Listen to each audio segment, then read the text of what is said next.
Good morning, everybody. Welcome to a rainy, overcast Monday of Chem 1211 with your host, me, Dr. White. All right, a lot happening this week. Let me remind you, this is test number 1 week. And the way we're doing that is you have from today until the end of Thursday to go to the COD Glen Ellen Testing Center and take test number 1. When you take it, bring your own calculator. Make sure you got a scientific one. I'll do that in slow motion. And make sure when you take the test, they should give you the test and it should be printed on one side only. Hopefully they do that. Excuse me. And you will be given a periodic table, the one I use. If they don't give it to you, ask for that. You will need to bring a picture ID.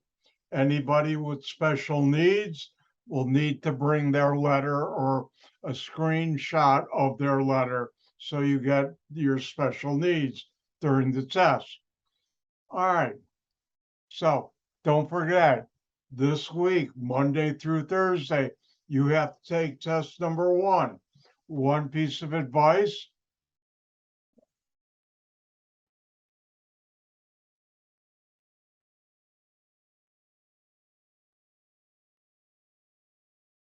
everybody see thumbs up, people, YouTube on your screen? Thank you. I would highly recommend you look at the part where I do the review in 2022-09-07 last Wednesday. It'll be helpful before you take test number 1. Well, all my reviews hopefully are helpful. All right, let's see. I've got my list of things to do here. Test number 1. All right, quick thing, just a personal thing. I was thinking about it yesterday, was 9/11, which was probably 2 of the saddest days in the country for me personally, other than the death of my parents. But in terms of national tragedies, 9/11 was one of them. The other one was when President John F. Kennedy was assassinated. I remember that day, a sad day. And 9/11 was too. And I was thinking about it. And hold on. Nope, it ain't the President of the United States. 3 more rings and all of my answering service will pick it up. 2, 1, stop. Thank you. All right, then what I was saying about 9/11, I realized most of you either weren't born or were too young to remember, but it was a very sad day. I happened to be home that day. I was consulting already and teaching, and a friend of mine called me up right after the first plane hit the tower. You should turn on your TV and watch that. And I did. And unfortunately, I saw it live. The second plane hit the tower. Sad day. But anyways, let's get moving. All right, what are we going to do today? I'll look at my list. First of all, I'll go through chapter 4 problem set. Then I will do chapter 9, and we'll see if we can get into chapter 5. Don't forget the lab you did last Tuesday is due tomorrow. Also, I sent out some emails about the COD's lab contract, and a few of you typed and didn't sign it. And one of you told me you couldn't upload a second time after class today. I'll change that so you can all upload it multiple times. All right, let's get to work. All right, thumbs up, people. Everybody see Dr. White's chapter 4, practice problems. Thank you, Jasmine. All right, you should know how many atoms are there in each of the following molecules. In this case, you need to know atomic symbols. or chemical symbols, and H is hydrogen, Cl chlorine, one of each, so there are two. Now, when you have a molecule where you have to the right subscript a number, that tells you how many atoms of that element are present. And sodium sulfate, that's the stuff in the little bags that says do not eat. It absorbs water, which is why our moisture, which is water in the gas phase, which is why they put that in there to protect whatever you're buying. And here, there's 2 sodium, 1 sulfur, and 4 oxygen, and that's 7. Now, when you have a bracket like in C, everything in the bracket is multiplied by the subscript number to the right of the bracket, in this case 2. So there's 1 magnesium, 1 hydrogen, but multiplied by 2, 2. 1 carbon, multiplied by 2, 2. Ooh, 3 oxygen? No. 3 times 2, 6. And it adds up to 11. Now, let's move on.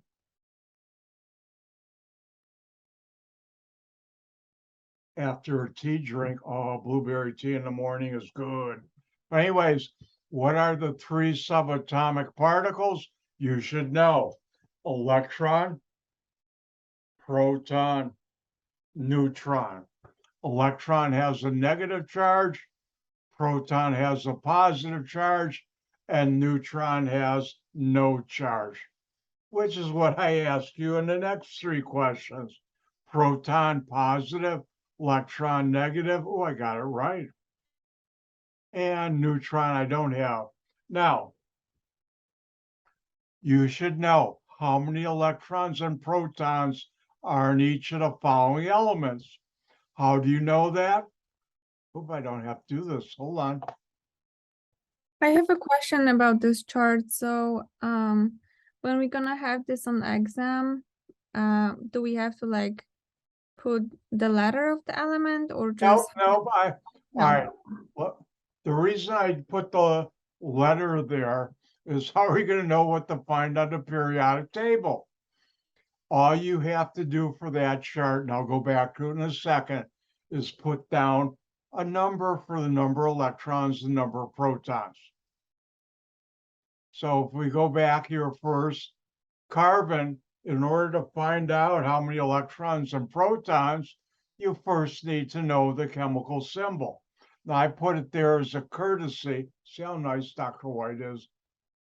But anyways, its chemical symbol is C, which you have to know. You don't have to put this down. You want to, that's okay. You don't have to, but you have to know, going to the periodic table, carbon is C. The atomic number is in the upper right-hand corner of this periodic table, which you should be given a copy of. Yours won't be green, though, probably be white. And 6 is atomic number. 6 tells you there's 6 electrons, 6 protons. If we go to gold, AU, gold is right here. It has 79 as atomic number. The atomic number tells you how many protons and electrons there are, 79. Now, give the name and the chemical symbol for, and the reason I have a couple dots afterward, there are more than one answer. Now, let's look at the periodic table. I keep on doing that and I don't have to. The first column on the left, excluding hydrogen, are the alkali metals. The first column on the left, excluding hydrogen, are the alkali metals. The second column on the left are the alkaline earth metals. Now, if we go all the way over to the right, you'll see the second to last column with the 7 over it. Those are the halogens. 7, this column right here, are the halogens. And finally, the last column where you see the number 8 over it, those are the noble gases. I almost said the wrong old name, which would have been wrong.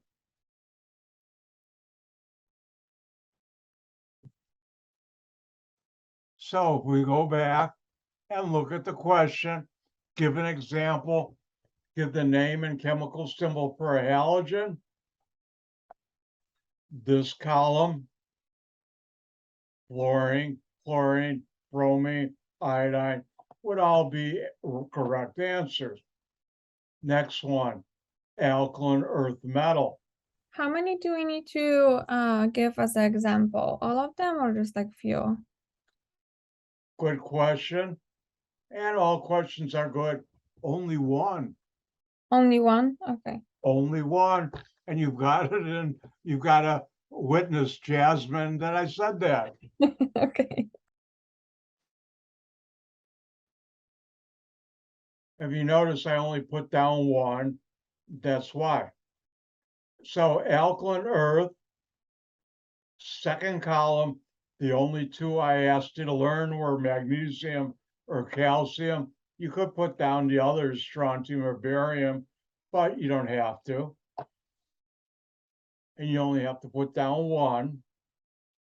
And inert gas, go all the way to the right, the column with the number 8 over it. Those are the inert gases. And you put down neon, argon, krypton, helium, whichever. And I put down my favorite, argon. Why? Because I used a lot of that in graduate school when I was doing my PhD research. And finally, alkali metal. First column, excluding hydrogen. Remember, hydrogen is not a metal, it's a gas. So the alkali metals are lithium, sodium, or potassium. You could put the other ones down, but didn't. And finally, give an example of a metal. And there are many examples. And right there, I actually looked at that question. You could either put down the chemical symbol or the name. And it's also one, right? Correct. Perfect. All right. Any questions? So how many pages is test? Is it one page? Is the what? How many pages has test? Mean test number 1? Mm-hmm. Let's look it up.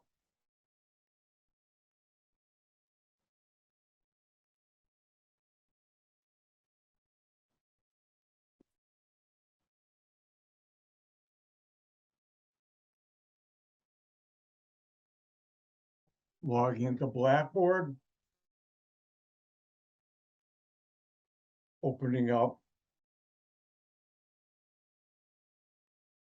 Making sure you can see it. Do you see on your screen test number 1 information? Oh, it has 11 pages. Okay. And it says test number Mhm. 1 has 11 pages, 27 problems. The last page will be important information, the temperature conversions, and it has 7 multiple choice and other problems which are short answer or calculations. You'll be given a periodic table. And underneath, doesn't say it here, but I'll remind you right now, underneath your name in big letters, maybe not that big, but big and bold, it will say, please use proper significant figures for all calculated answers. Okay? Okay. Mhm. You're welcome. And as always, all questions are good questions in my class, in my universe.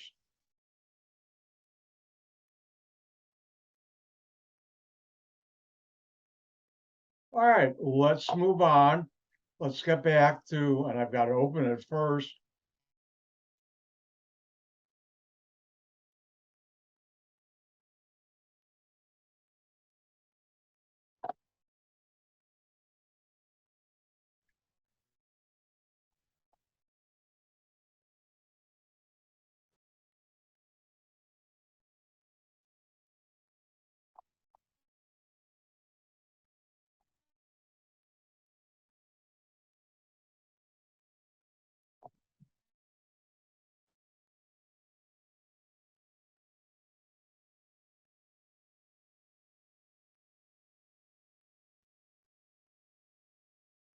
All right, everybody see electron shells on your screen. Thank you, Jasmine. All right, now we're talking about where are the electrons. Remember, this is not test one, this is test two material. And the electrons are in electron shells. And let me try something that worked out good.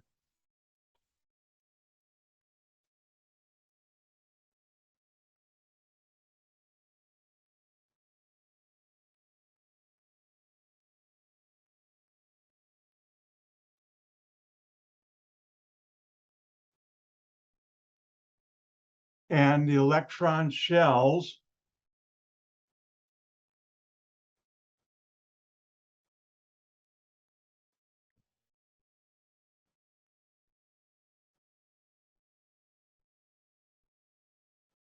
all right. The electron shells have very fancy names. The first shell is 1, second 2, 3 is 3, 4 is 4. Now, shell 1 has one subshell, shell 2, 2, 3, 3, 4, 4. Now, each subshell, which is designated by a letter, S, P, D, and F, where S is the lowest and F is the highest energy.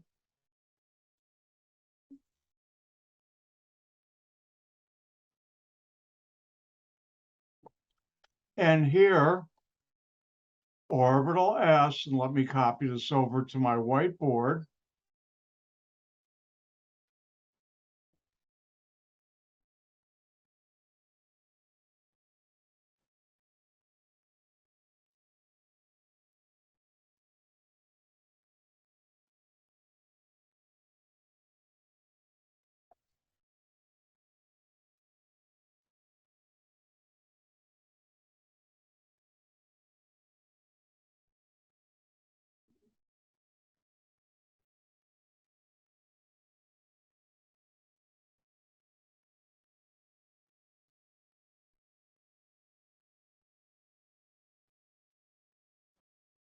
Sorry about the delay. I have to make up a slide or add this to my whiteboard.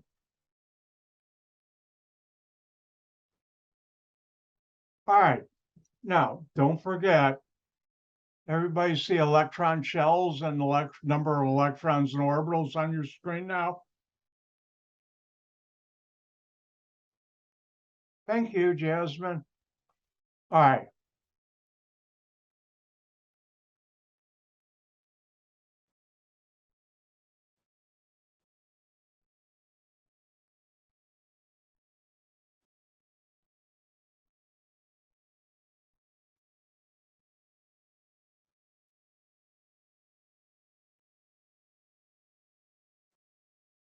And remember, it goes from shell 1 is the lowest energy to shell 4 is the highest.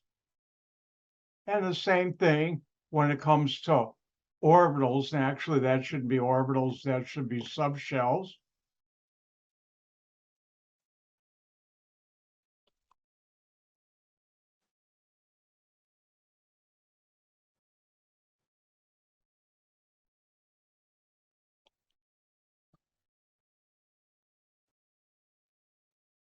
And again, when we're talking about energy,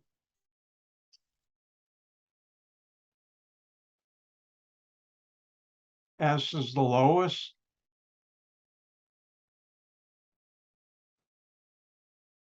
and F is the highest energy level. And when you're filling in electrons, you always start at the lowest shell first and the lowest subshell. Remember, a subshell is named by a number, the shell it's in, and a letter. A subshell is a number and a letter.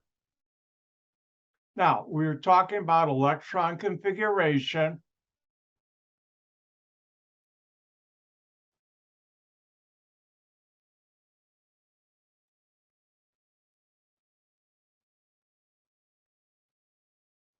And that's where are the electrons in the shells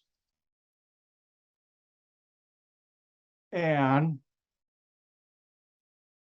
subshells, if I could spell it right. I was always the first one down in a spelling bee. That looks ugly. Let me fix it.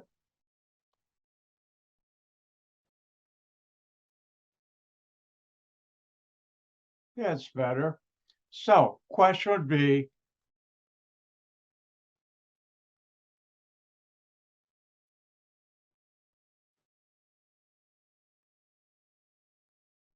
and again, this is test number 2 material.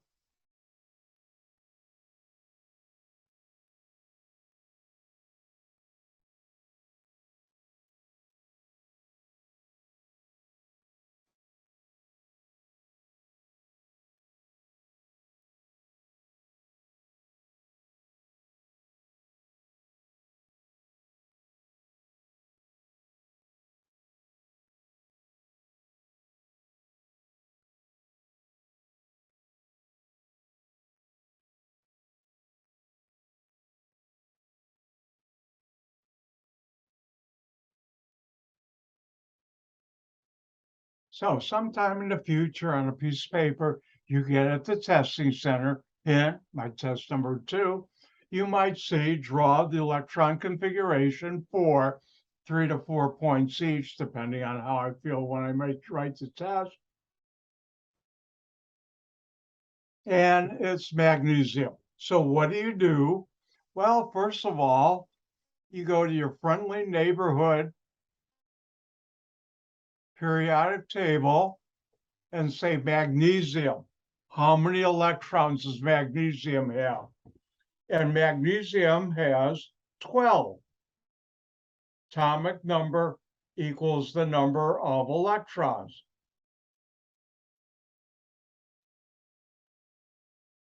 So now I know, and you don't have to write this down, but I will. I have 12 electrons.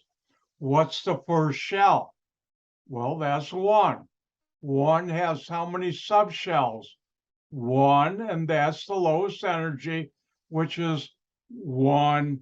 How many electrons can I put in s orbital subshell? 2. Well, I will. I show that by superscript. Shell 1 has 1 subshell, 1s, and I filled it up. Now I go to the next lowest subshell, which is 2. And 2 has 2 subshells, S and 2s and 2p. The lowest energy is 2s. How many electrons can I put in a 2s subshell? 2. By the way, both of these charts you will be given in test number 2. Students used to have to memorize it. I don't do that anymore. And now you have 2 electrons in 2s. How many electrons can I put in 2s? 2. And therefore, it's full. Shell 2 has 2 subshells. This first one is 2s, second one is 2p. And how many electrons? Well, I've got 4 out of 12. I got a lot more to go. How many electrons can I put in 2p? And the answer is 6. Well, I'm going to do that. Well, 2 plus 2 plus 6 equals 10. I've got to go to 12. How many subshells does shell 2 have? And the answer is 2. As 2s and 2p, I fill them up. So I now go to the next lowest subshell, which is 3. And or shell 3. And the first lowest energy subshell in 3 is, remember, a subshell is a number and a letter, 3s. How many electrons do I need to go? Well, I've already accounted for 10. 12 minus 10 equals 2. Well, how many electrons can I put in any s orbital? And the answer is 2. So I'm going to put that in. And now I have 2 plus 2 is 4, plus 6 is 10, plus 2 more is 12. I'm done. Now, this is what you have to put down. Do you have to put this down or this down or this down? No. I do that to show you how it's done. All right, any questions on electron configuration?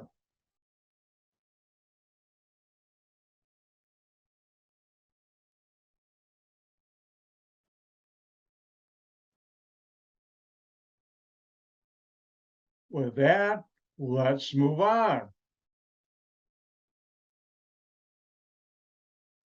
Now, let's talk about orbitals because we're going to have to look at them. Orbitals can only hold 2 electrons. Electron spin is clockwise or counterclockwise, and we show that spin by an arrow up or down. Don't worry about the orbital.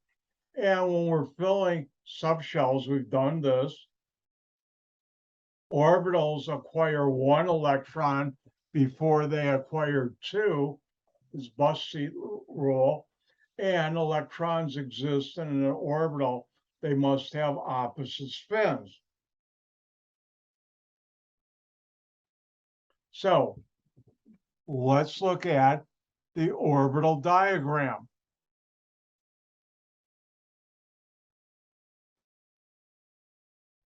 And it's settled Monday.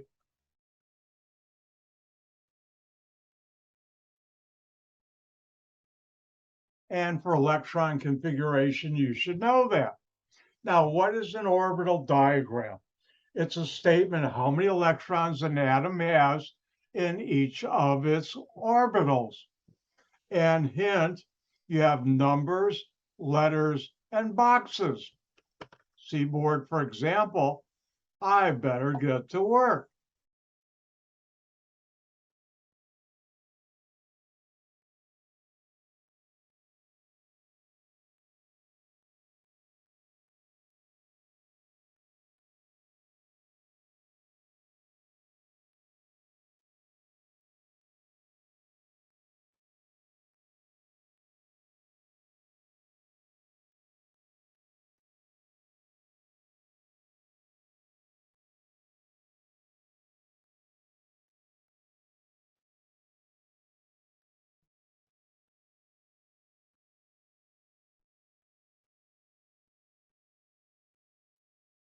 All right, so if sometime in the future on a piece of paper you would get at the testing center, you might see 3 to 4 points each.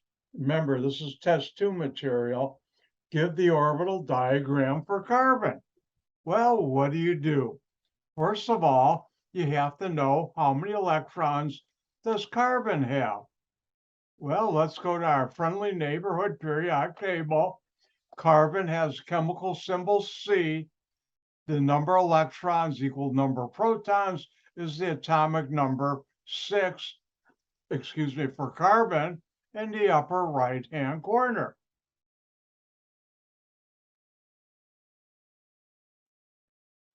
So we now know carbon has 6 electrons.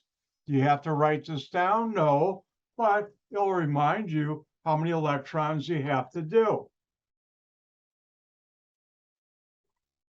And I have found in my personal experience, the more I write on a test and the less I have to do in my head, the better off I am.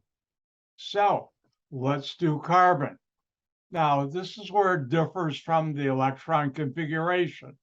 The first shell is 1, and 1 has 1 subshell, and that's 1s, which you find from these 2 charts. But now here's the difference. Remember, the hint said numbers, letters, and boxes. Now, here we show an orbital by a box. And each orbital can only contain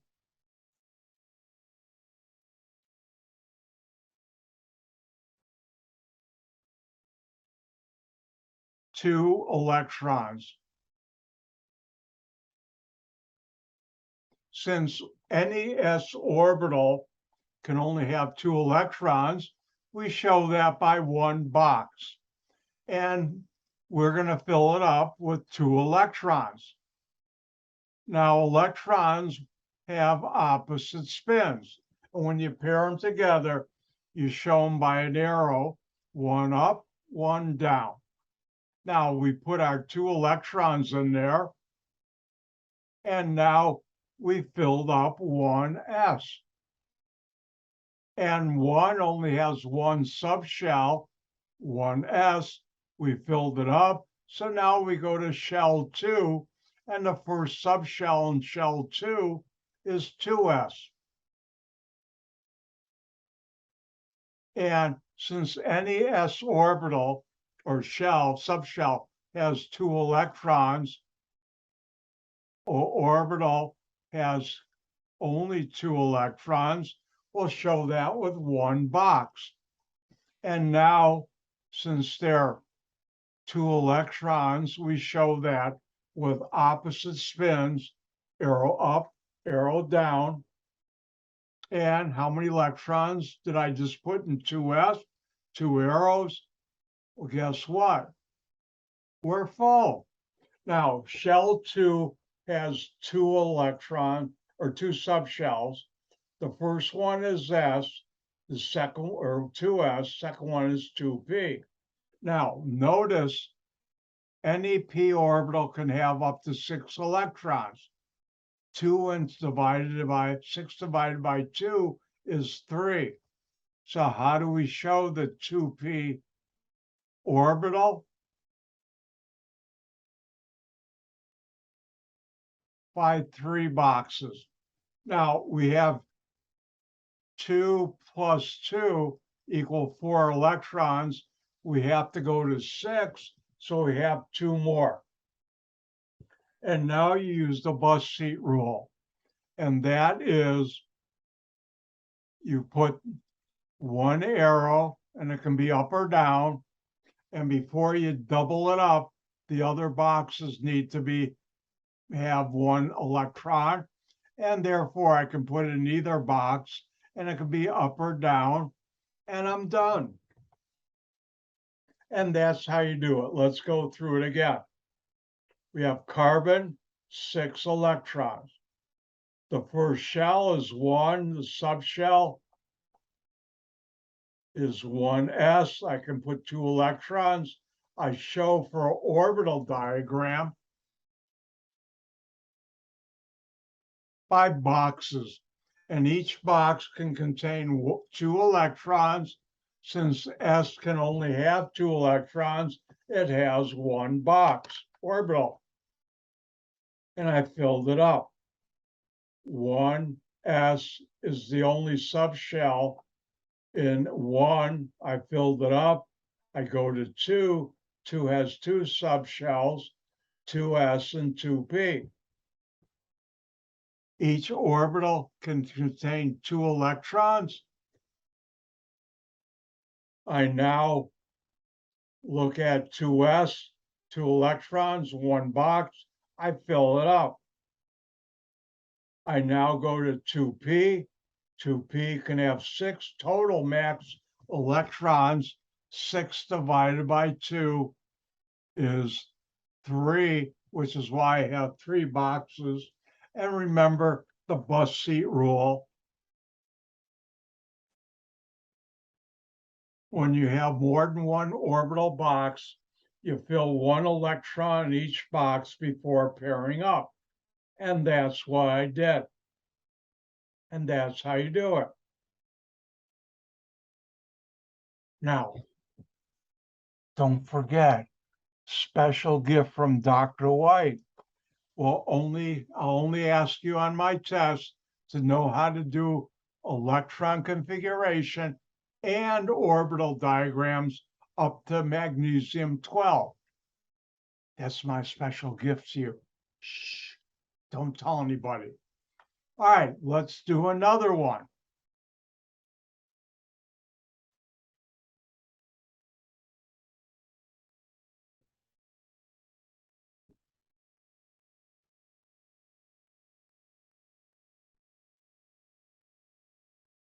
All right, let's do the electron configuration, the orbital diagram for sodium. Well, you have to find out how many electrons does sodium have. Sodium, chemical symbol Na. Oh, it's an alkali metal. And how many electrons? You look at the atomic number. Atomic number tells you how many protons and electrons, in this case, 11.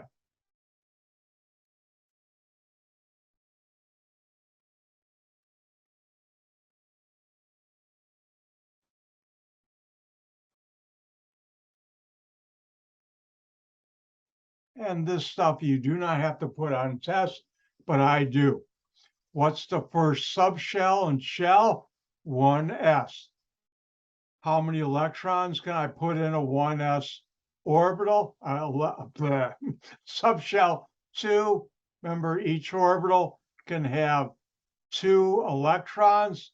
And for orbital diagrams, I show that by a box. Remember, electrons have opposite spins, so the arrows are pointing up and down. Now, 1s can only have 2 electrons. I filled it up. I go to subshell 2. The first subshell in shell 2 is 2s. How many electrons can I put in 2s? And 2, remember, each orbital can only have 2 electrons. Since there are 2 electrons max in 2s, I do that. I put in my 2 electrons and I filled it up. How many subshells does shell 2 have? 2. And the first one is 2s. Remember, subshell is number and letter. Second one is 2p. 2p, I can put in 6 in any p orbital, subshell. And the orbital can only have 2 electrons.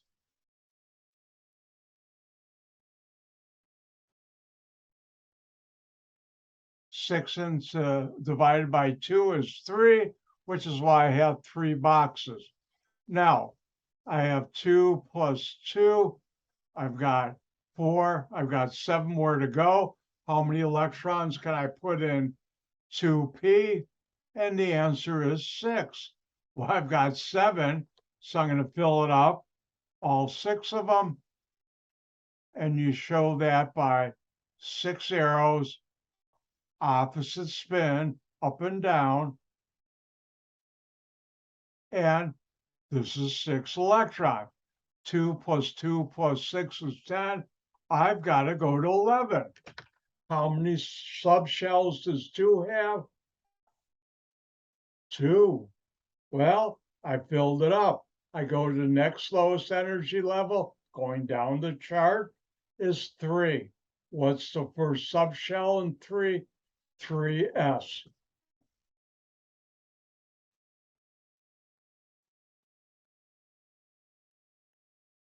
And how many subshells does, how many orbitals does 3s have? Well, since you can only put 2 electrons in any s subshell, you put 1 box, but notice I have 2 plus 2 plus 6 electrons spoken for, but I'm trying to get to 11.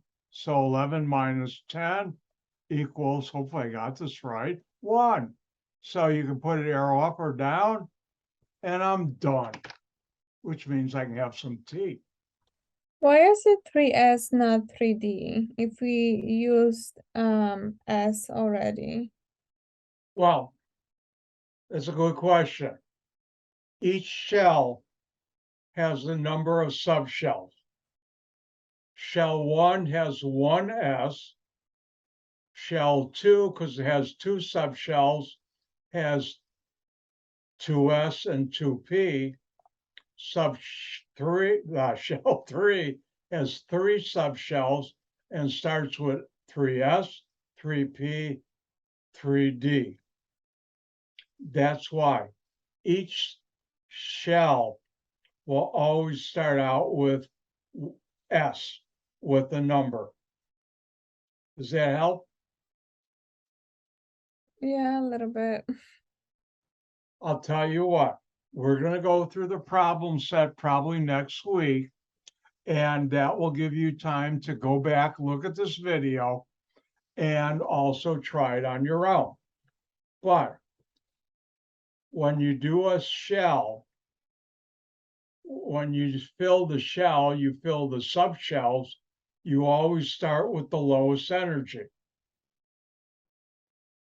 Here's an example. Let's say you have three of my file cabinets, and being the lazy person I am, I'll fill the first one. And the first one, like shell, subshell, or shell one, only has one folder in it. And I call that folder S. So I'm going to fill in S. The second drawer right here, is this a good example, has like shell 2, has 2 subshells, think of folders. One I'm going to call 2S and the other 2P. And I'll put stuff in 2S, 2 electrons first. Does that help? Yeah, a little bit, yeah. Well, take a little while. Remember, you can always come to my office hours, and I'll be going over the practice problems.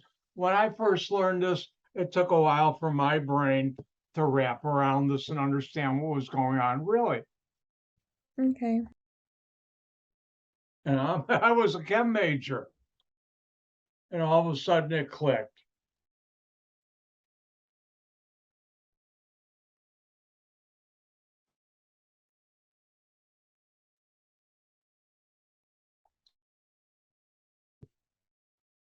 All right, everybody see periodic trends of the elements on your screen. Thank you, Jasmine. All right, now there's certain properties you should be familiar with, properties that increase or decrease, thank you, Anna, too, as you move across the row, a family, or you move down. And I'll talk about those later. But now, this is why I'm only asking you to learn how up till 12. There's a special group, and hold on while I get real. Okay.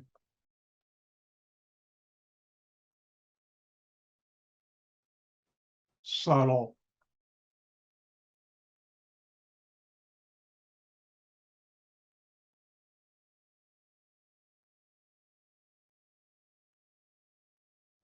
I don't think I've done this before, but when I was a student, yes, I was, if something was important, I put in the left margin a couple of stars. If it was really important, like you better know this, I put the stars and I also wrote IMP, shorthand for important. Hint, you should know this. All right, let's talk about the valence electrons. What are the valence electrons? And you should know this. The valence electrons are the electrons in the outermost energy levels, otherwise known as they're the outermost electrons of an element. You think of the nucleus in the center, and around it are the electrons in shells and subshells. The very outermost electrons are called the valence electrons. And they're the most important electrons, at least to Dr. White. And in chemistry, that's my personal opinion. Now, again, you should know the valence electrons are the outermost electrons of an element.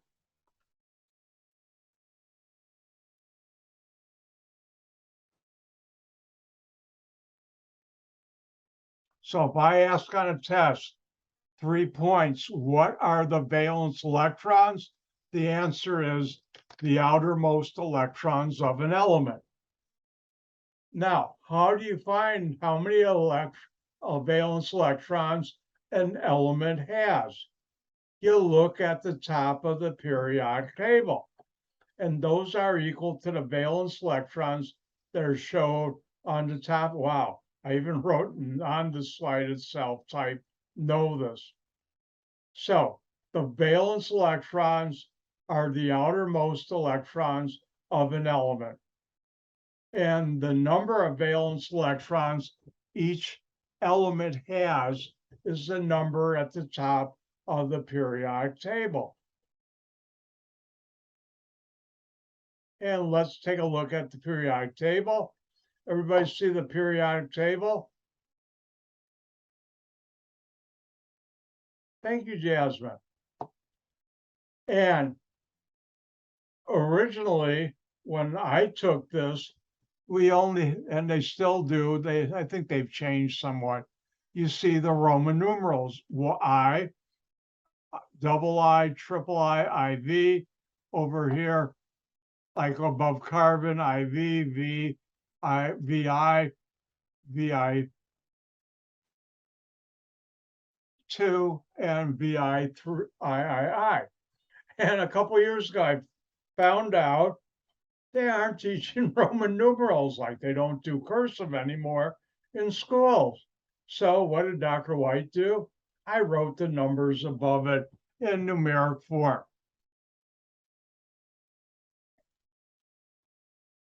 Now, for each atom in the column, the number on top tells you how many valence electrons. If you look all the, you're going to just have to wait because it's time for a break. Let's take a 5-minute break. I'll see you in 5 minutes because I'm going to get up and stretch. See you in 5.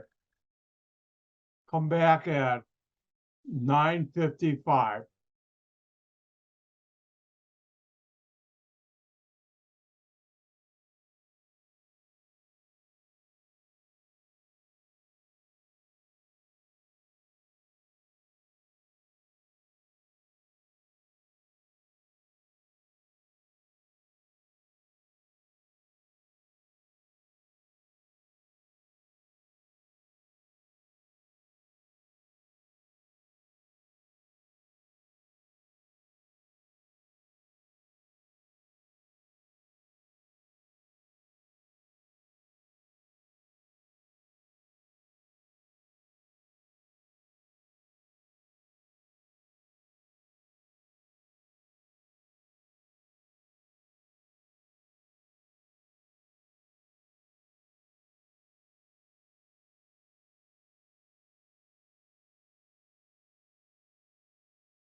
Time to get going. All right. We're talking, oh, excuse me. We're talking about the valence electrons.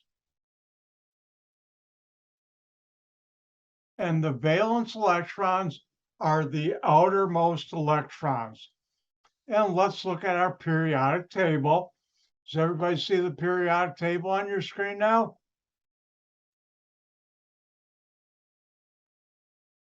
Thank you, Jasmine. All right, now, if you look at the top of the first column, you see in red all the number 1. And that tells you hydrogen has 1 valence electron. But so does lithium, sodium, potassium, and the rest in the column. Now, if we look at the second column, we see the number 2 on top. And therefore, magnesium and calcium have 2. Now, I'm not going to talk about the valence electrons of the transition or the metals in between. Well, let's go to carbon. And carbon, we look over here on our periodic table, the number above tells you how many valence electrons, the outermost electrons of an atom. And carbon has, or an element really, 4 valence electrons. But underneath, so does silicon. And so does tin and lead. Now, if we go over here, nitrogen, what number is on top? 5. I used to not give the numbers. Like I said, the Roman numeral V is 5, but I also have the numeric. And nitrogen has 5 valence electrons. Now, your turn. How many valence electrons does oxygen have?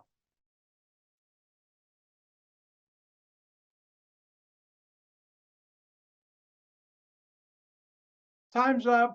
Oxygen, chemical symbol O. And you look at the top, and it has the number 6, so it has 6 valence electrons. How many valence electrons does sulfur have? Well, it's in the same column S, so that means sulfur has 6 valence electrons.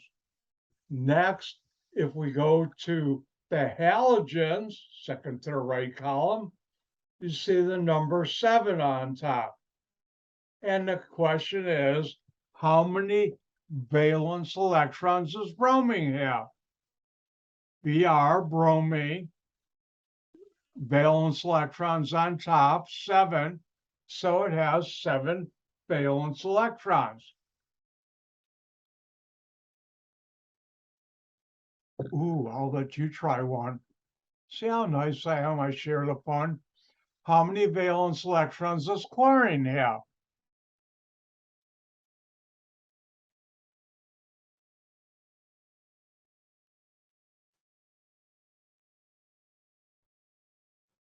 Time's up. And I like my buzzer sound. Not really. But anyways, it works. Cl, chlorine. It's the halogen. Go to the top of the column, and you see the number 7. So chlorine has 7 valence electrons. And finally, how many valence electrons does krypton have? I'll let you try on your own first.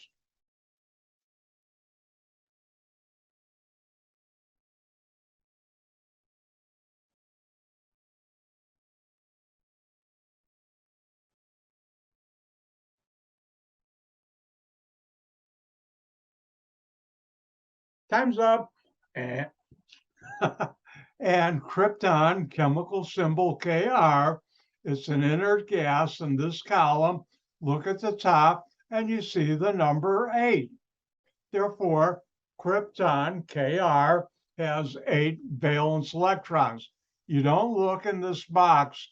You look at the top of the column for the number of valence electrons. And my favorite, because I worked with it a lot in grad school, argon, Ar, an inert gas. How many valence electrons does that have? 8.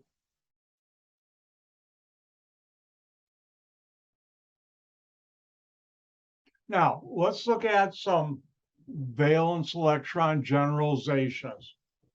The representative elements in the same group, meaning a column of the periodic table, have the same number of valence electrons. I'll never ask you anything on this table. Click, the switch is off. Will this be on a test? But it's good information to know. Also, well, I will ask you in a certain way, the number of valence electrons for the representative elements in a group is the same as the Roman numeral or standard numerical periodic number of the periodic group number, table group number. And the maximum number of valence electrons for any element is 8. You can't have more. You can have 1, you can have 0, but it's 1 through 8. So if I ever ask you how many valence electrons does this element have, don't put down 9 or 10. It's going to be wrong.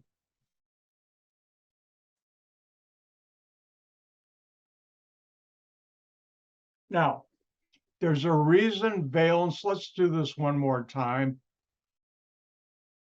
Hopefully everybody sees the periodic table on their screen right now. Again, the number on top, whether numeric or Roman numeral, is the number of valence electrons. Sodium has 1. Calcium has 2. Carbon, 4. Oxygen, 6. We go to helium, an inert gas, 8. And you should know how to do that. You will be given this periodic table, so you don't have to memorize the numbers. Dr. White knows them because I use them enough in my work. I have been for decades. But this you'll be given on test 2, just like in test 1. Remember, the valence electrons will be on test 2, not test 1. Now, why is Dr. White all excited about valence electrons? And I am. Ooh. And that is because the chemical properties of an element are largely determined by the number of valence electrons they have. Here's an example. All the alkali metals have 1 valence electrons, and they have similar properties. All of the halogens have 7 valence electrons, and they have similar properties. Ooh, do we have time? We do.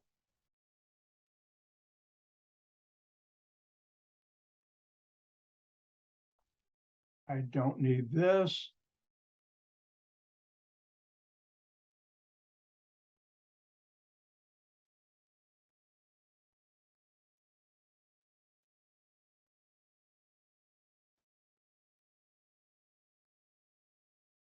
I thought I had them.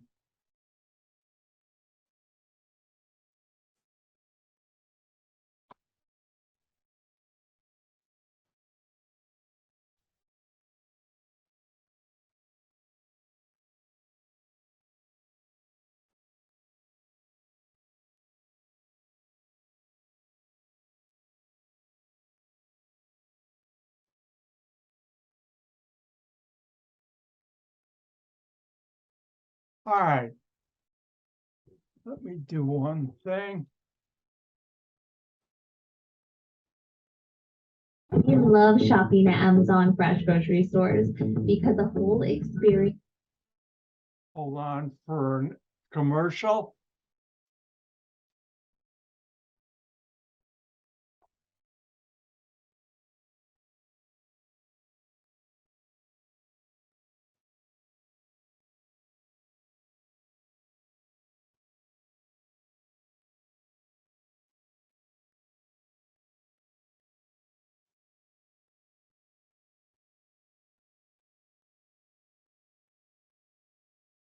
All right. Does everybody see the YouTube in the upper right, left-hand corner? Says Brainiac. Thank you. All right. Time to have some fun. Chemistry fun with Dr. White. And this is from a group, TV program from Britain. I don't know if they're still on or not, that these guys are crazy and had a good time. And enjoy. Oops, hold on. We can appreciate the sheer. Whether you've left school or you're still at school, you can appreciate the sheer fun and mayhem that chemistry can be. There's so much to it. Bunsen burners, mixing chemicals. Very nice. Now, you may have been allowed to mix very small amounts of lithium with water. You may, if you're the responsible adult, have mixed H2O with sodium. And you may, under very strict scientific control, have witnessed potassium mixed with water. But the odds are, if you have, it will only ever have been on one of those rubbish science videos. There you go, mate. Press.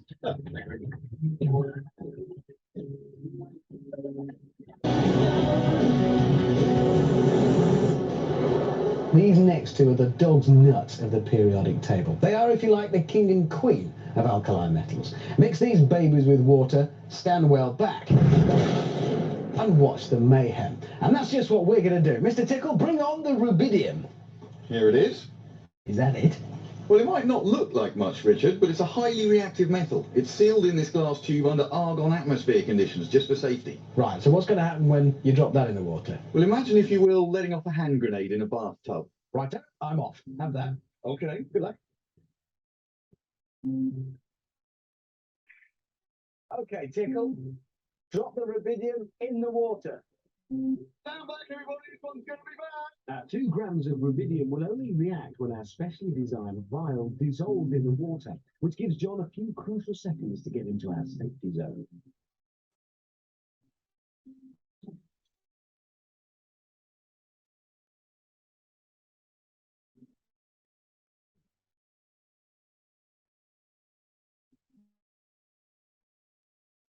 Yes!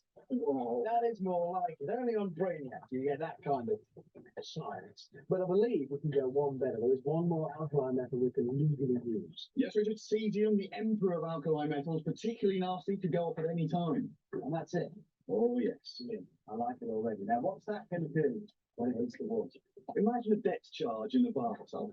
Fair enough, mate. I'll leave it to it. Good luck. Thank you.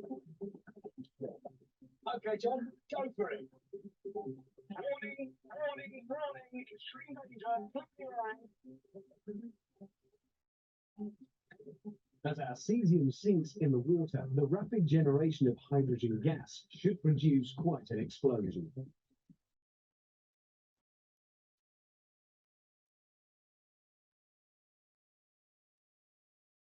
And it does.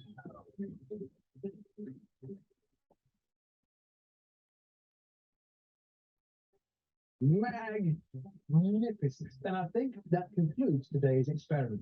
There is, I should say, one more, even more reactive metal, frankium. But for some reason, they wouldn't let us have any of that. Except, there you go. Today's lesson. Never mix alkali metals with water.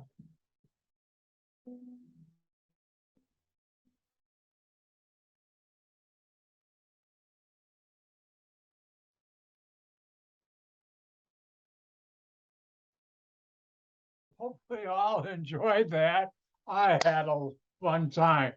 Now, a couple things. First of all, sad thing, the Mythbusters proved that was not, the explosions for the amount they used wasn't that violent, or shouldn't be. They busted that. If you use more of it, they are violent. And notice all the alkali metals, all the elements in the same family column reacted violently with water. Now, Dr. White's story. When certain chemist was in high school, there was a group called Science Seminar.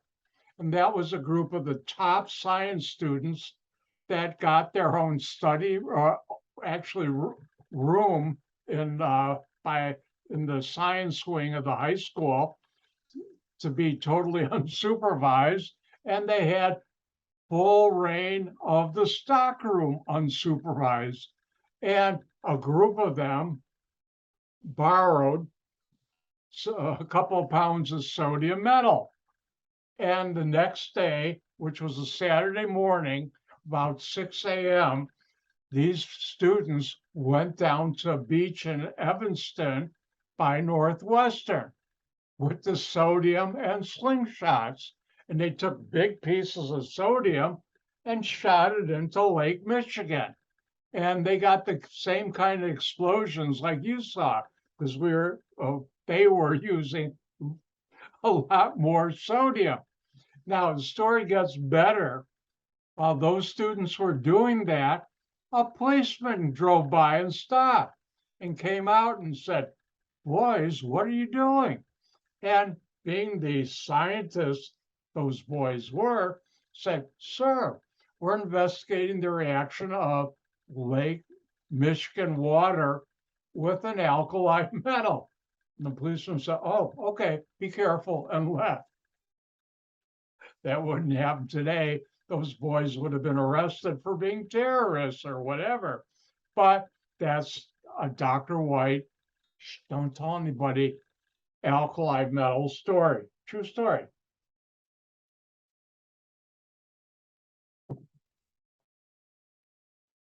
But the high school loved the science seminar students who were in there, because every year I was in high school, we got the most Westinghouse state winners in the state at our high school. And also the 4 years I was in there, every year I went to the state final science fair.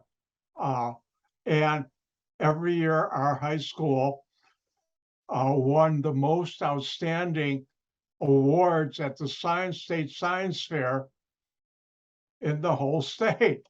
And because of that, those students could get away with a lot of stuff. And we did. Oops. All right, let's get back to the periodic table. And remember, columns, the elements have similar properties. You saw for the alkali metals, you put them in water, they react violently to give off hydrogen, which will ignite in air. Now, when you look at an atom, think of it as a sphere just for the time being. And any sphere has a radius. How far from the center? Diameter is the whole thing, but half of the diameter radius. And that's the distance from the nucleus, the outermost electron, to the valence electrons, the outermost electrons. And atomic radius increases when you go down the periodic table, and atomic radius decreases when you go from left to right in the periodic in the row. So if I look at potassium, because it's below lithium and sodium, will have a greater atomic radius. If I look at sodium and chlorine, when you go from left to right, chlorine, even though it has more electrons, has a smaller atomic radius. So as you go down, it increases. As you go from left to right, it decreases.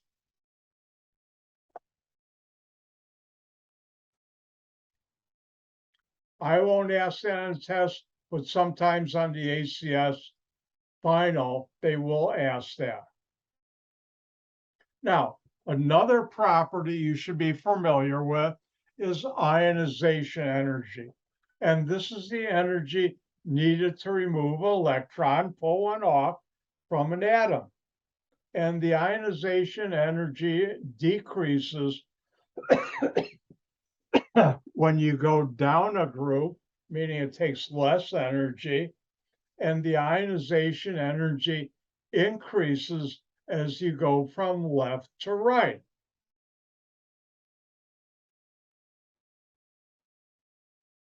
So going down, it decreases.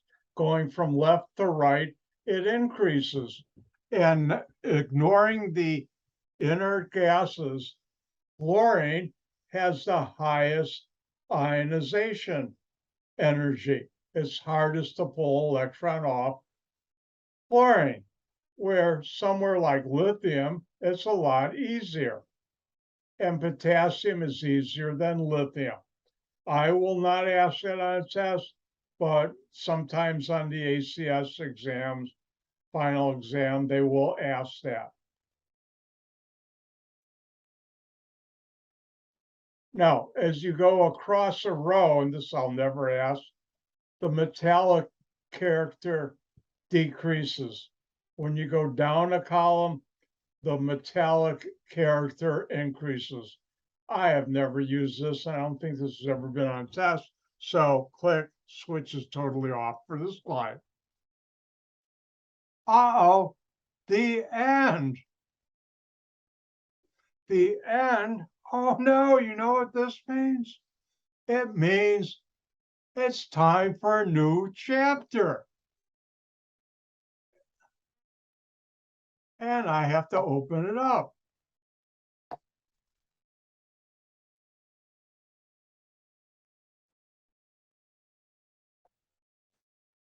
It's new chapter time.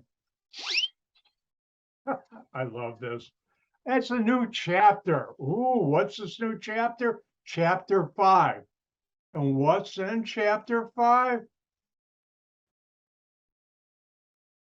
Well, let's put it on the screen and find out.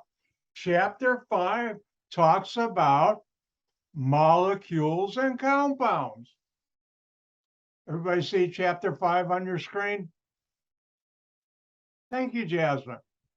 Now, just a reminder, chemical formula, and this you should know for test 1, is a notation made up of symbols of the element present in a compound and numeric subscripts, those located right of the symbol, indicate the number of atoms of each element present in a molecule.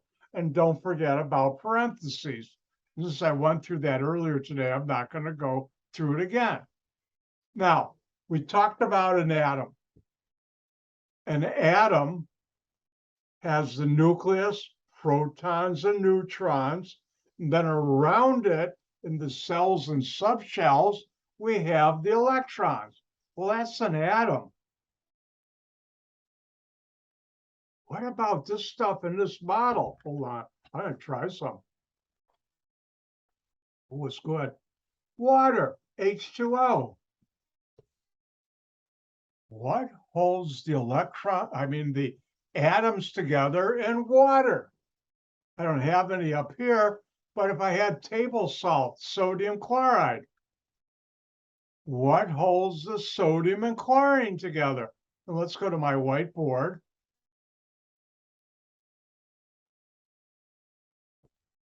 So we have water. By the way, this is a symbol when I'm drawing something new, that means end of that chapter thought process.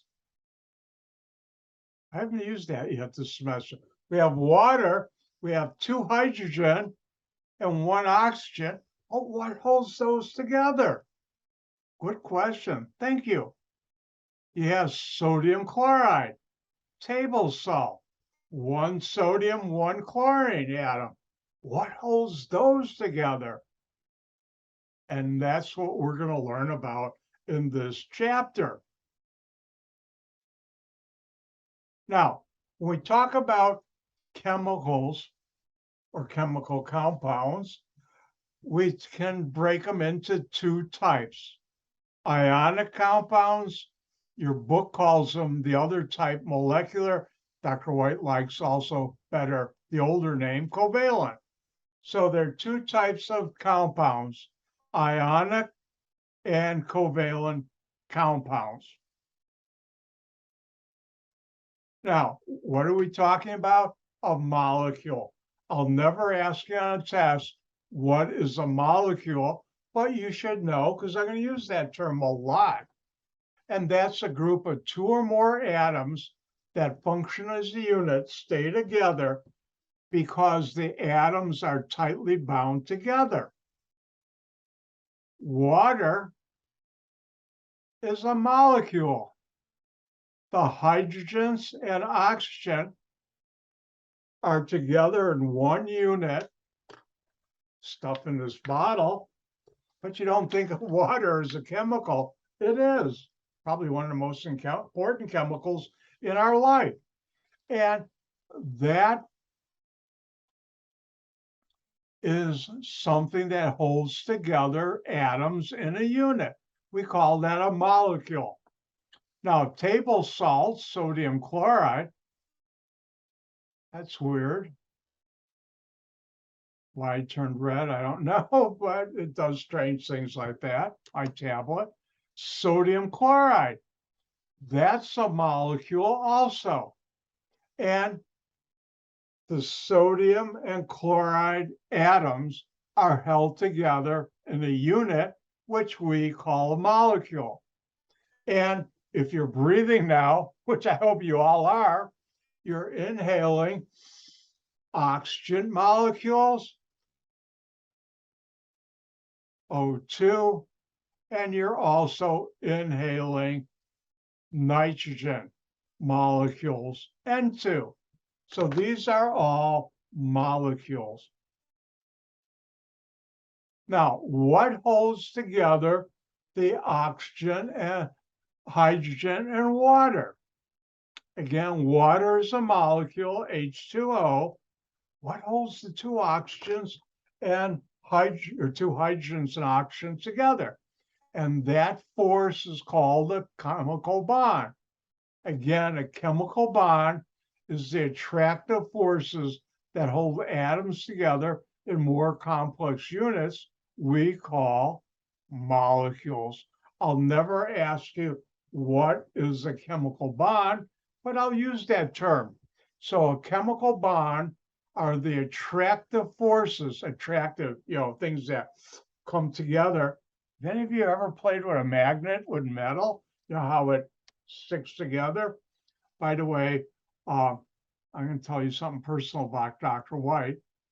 My father, who was a pharmacist, but really wanted to be a scientist at heart. I wonder why I became a chemist. He loved chemistry, taught me a lot. And when I was young, he gave me magnets, went out and bought magnets for me to play with. And there's still some right up here. You can't see. I still have them around. I still like playing with them. Never let the little kid inside of you disappear. The 5-year-old is still up here and still active. I still gain a lot of fun with magnets and other things. And remember, attractive force, in that case, it's magnetic, but for atoms, the chemical bonds are the glue or attractive forces that hold atoms together and molecules. Now, it turns out there are two types of chemical bonds. And now it's time for Dr. White to be subtle.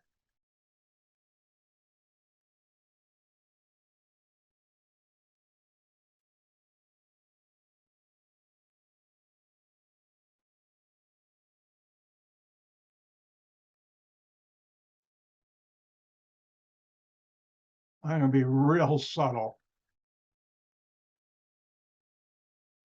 It's important. 3 stars is important. There are two types of chemical bonds. The first one is an ionic bond. So one type of chemical bond that holds atoms together is an ionic bond. The other type of chemical bond that holds atoms together in certain molecules is called the covalent bond. So you should know there's an ionic bond. Ooh, Dr. White's getting serious. This is serious stuff, really good serious stuff. Ionic bond, covalent bond. You should know those are the two types of chemical bonds.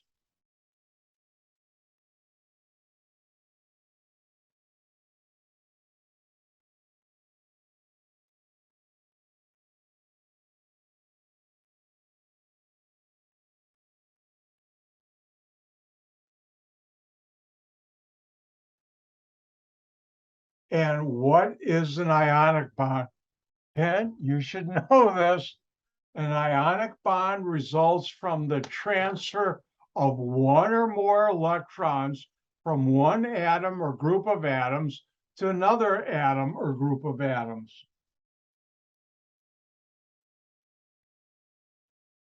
Again, you should know, what is an ionic bond?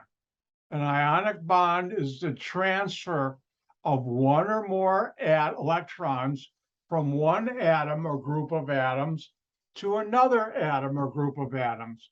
So ionic bonds, atoms or group of atoms transfer one or more electrons from one to another. And that's an ionic bond. And you should know this, because if I ask on a test number 2, what is an ionic bond? And that's the transfer of one or more electrons from one atom or group of atom to another atom or group of atom. Now, the other type is the covalent bond.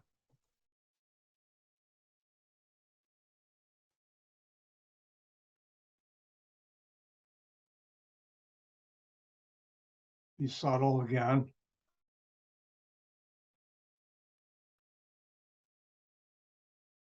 And what is a covalent bond? It results from the sharing of one or more pairs of electrons. Remember, pair means two, between atoms. Now, covalent bonds are sharing, and I don't know where I started doing this, sharing, holding hands, one or more pairs of electrons between atoms. So let's look at the difference on a test. You should know, if I ask, what is a covalent bond? And that's the sharing of one or more pairs of electrons between atoms. So if we go back and look at ionic bond, you're transferring one or more electrons from one atom or group of atoms to another atom or group of atoms. So that means you're transferring. Something's giving up, something's receiving electrons. And for a covalent bond, these are the sharing as opposed to giving up or accepting. These are sharing one or more pairs of electrons between atoms. So they're like holding hands. I've got an electron, you got an electron. Let's share and form a covalent bond. And if it's an ionic, I've got an electron. Here, take my electron, or can I have your electron? And then we'll form an ionic bond. So there are two types of chemical bonds. Ionic bond, the transfer of one or more electrons from one atom or group of atoms to another atom or group of atoms, which you should know. See, it even says it on the screen. Know this. And a covalent bond, which is the sharing of one or more pairs, remember pairs mean two, of electrons between atoms. Oh, look, it even says on the screen. And know this. Now, when we talk about naming compounds,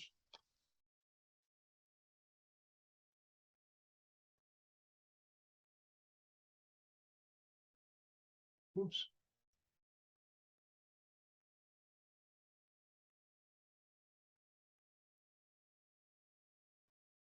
There are common names and official names. And the common name for this compound, either called salt or table salt.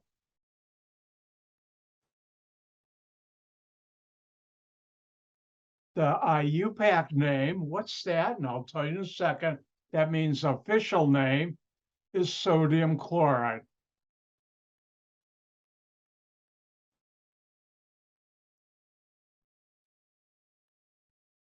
And if I'm communicating with another chemist, if I'm writing a legal document, which there are where you put in names of chemicals, how do you name them?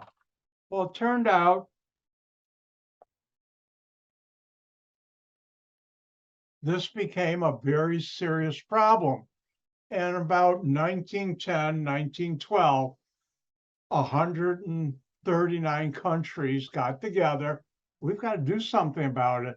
It's serious. We have, and at that time, there was a great increase in the knowledge of chemistry going on in our planet. And how do we name all this stuff and keep it all straight? Well, it was delayed by World War I, 1914 to 1918. And right afterward, those 139 countries, United States was one of them, signed a treaty. I'll never ask this on a test. And that treaty formed a new organization. And that new organization was given the name International Union of Pure Applied Chemistry, IUPAC. And that treaty formed that new organization, and their main goal in life was to develop rules how to name chemicals and then not enforce, but keep them current and modify them if they need to be not modified. Now, IUPAC, International Union of Pure Applied Chemistry, I'll never ask on a test what is IUPAC, but I think it's cool to say IUPAC, International Union of Pure Applied Chemistry, is an organization that still exists today. Their headquarters is in Geneva, Switzerland. If you go to Google, everybody see Google on your screen? Thank you, Jasmine. And put in IUPAC, and you'll see their website, International Union of Pure Applied Chemistry. If you click on that, here's their website. And what do we do?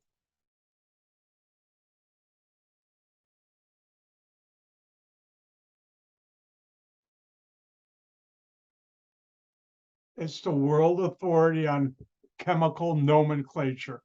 Nomenclature is a fancy word meaning names, and they develop the rules how to name chemicals. By the way, most of them are for organic. That's why we're the best. Anyways, and it does other things too.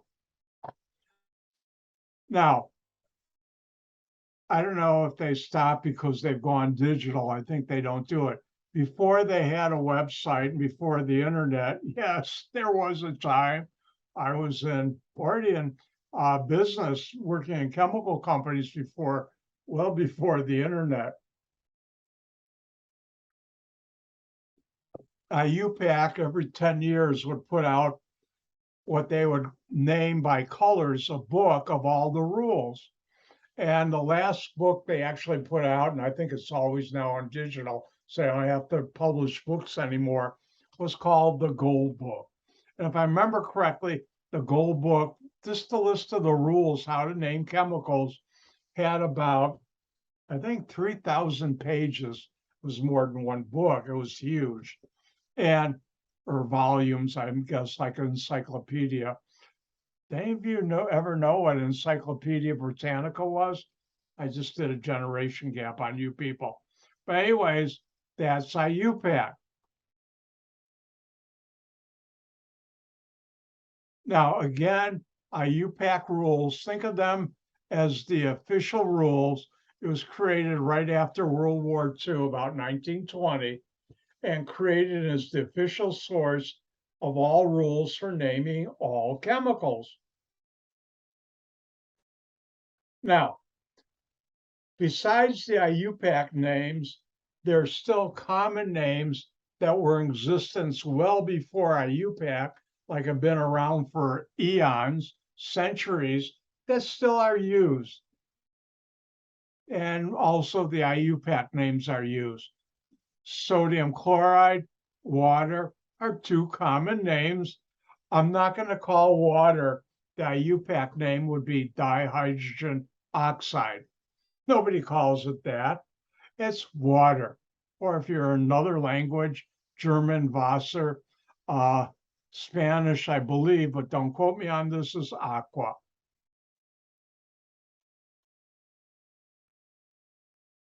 Now, when naming ionic compounds, for my test, click switch will be off.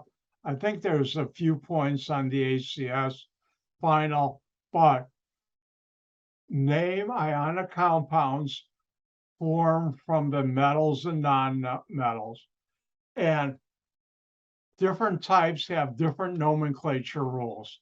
Now, what's an ionic compound? Let's see. For type 1, for metals with only one cation, I'll teach you what this is later, name the metal and then the anion. And let me give you an example.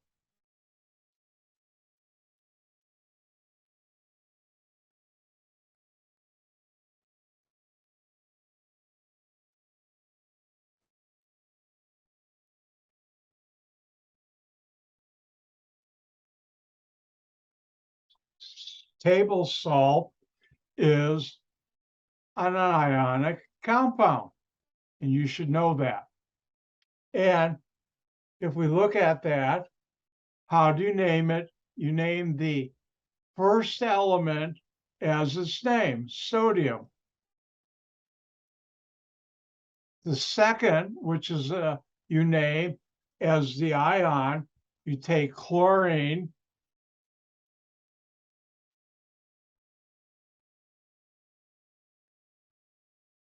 drop the INE ending, and add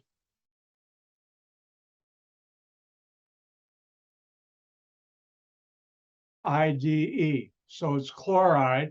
So this is sodium chloride.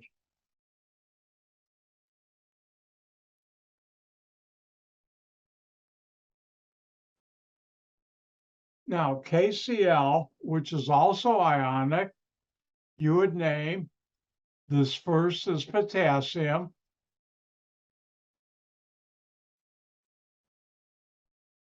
And then this is chloride.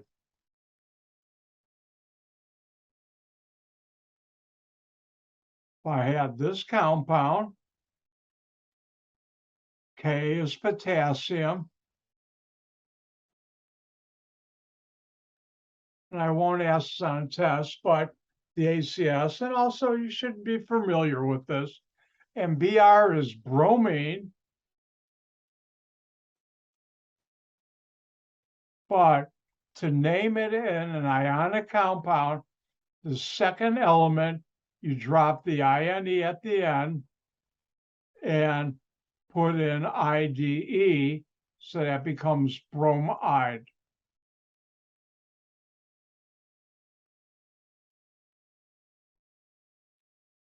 Let me rewrite it. So that's potassium bromide.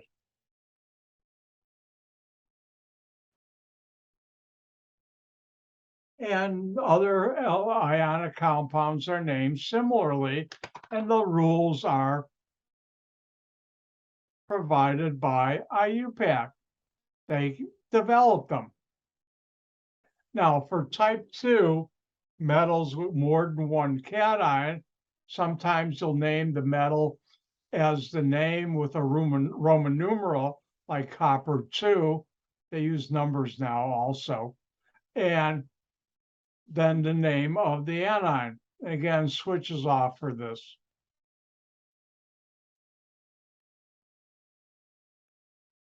So we have these rules for naming things so people know what you're talking about.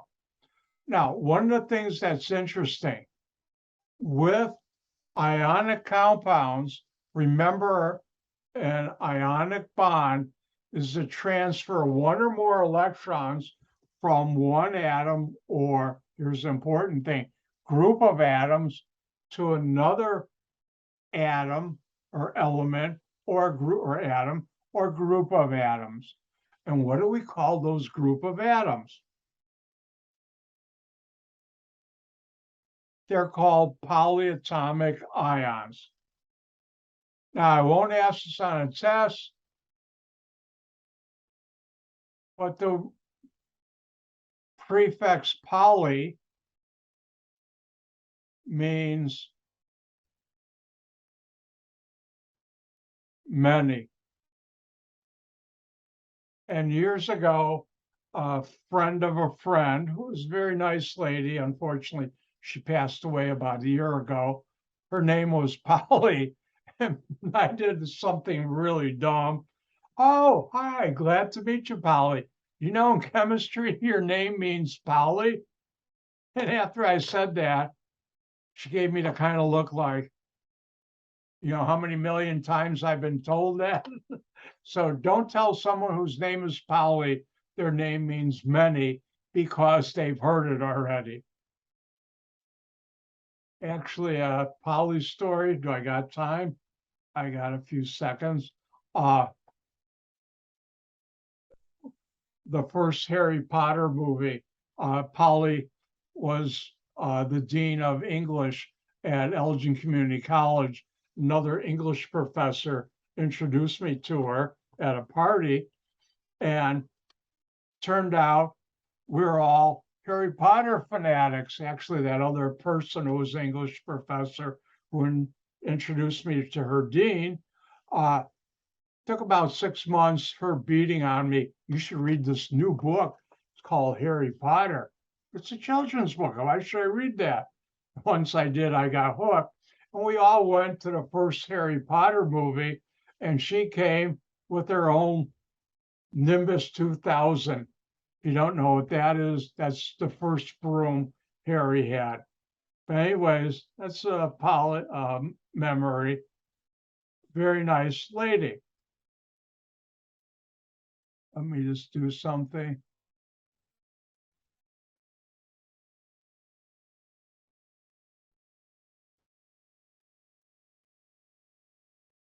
And polyatomic ions are a group of atoms that have acquired an electrical charge which is shared among the atoms of a group.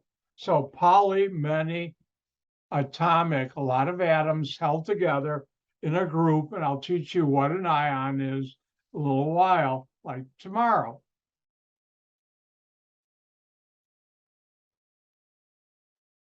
Now, remember, tomorrow, the lab we did last week is due tomorrow. Hand it in.